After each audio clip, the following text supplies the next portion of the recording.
A lot of people have been tackling those home improvement projects since the start of the pandemic. And if you still have a painting project in your future, we recently got some tips from Jan Hagerman at the Twin Cities Habitat for Humanity Restore. Hey, Jan, we know that so many people are doing painting with this kind of extra time people have at home.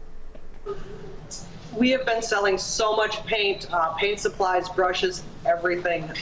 It's something to do in the summer. You can also get into the fall, even still outside painting.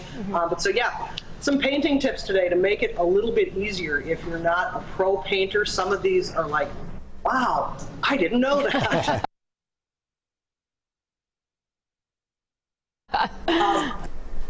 Main thing to know when you're painting is prep work is about 2/3 of the time, and painting is actually only about 1/3 of the time. Clean walls are important. Wipe them down with soft soap, or TSP works really well. If you've got holes in your walls, remember, paint does not fill holes. You can try and try, but it's not going to work. It's fall, so I have my pumpkin spice spackle. A little bit of spackle on the hole. Once it's dry, you're going to sand it down smooth. Again, with a damp cloth or something, you're going to wipe all that dust off. The painter's tape is super important for the trim. Really nifty little trick here. Once you get your painter's tape down, you want to just run a putty knife along the edge. That's going to make it nice and tight. When you're done painting, take the painter's tape off right away. If you wait until the paint is dry, you could maybe chip some of the paint off. When you're painting, you don't need to fill your brush all the way up to the metal part, because you're wasting paint and you're also ruining your brush. Get a good amount on and just keep going. Add more when you're done. If you got to take a break, I love this. Grab it with the glove.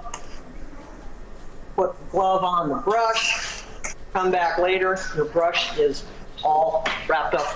Oh, good pro tip there. That's way better than like trying to put it in like a sandwich bag or something like that. I've tried all of those. You know, and when you come back, you can try and get the glove back on, reuse your glove as well.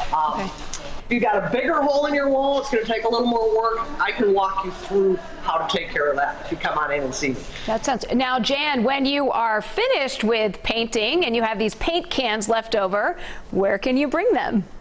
You can put them in your basement for 20 years, or you can bring them to the Restore. We are one of the drop-off locations for the state paint recycling program. We'll take up to 5 gallons a day. It does need to be in its original container.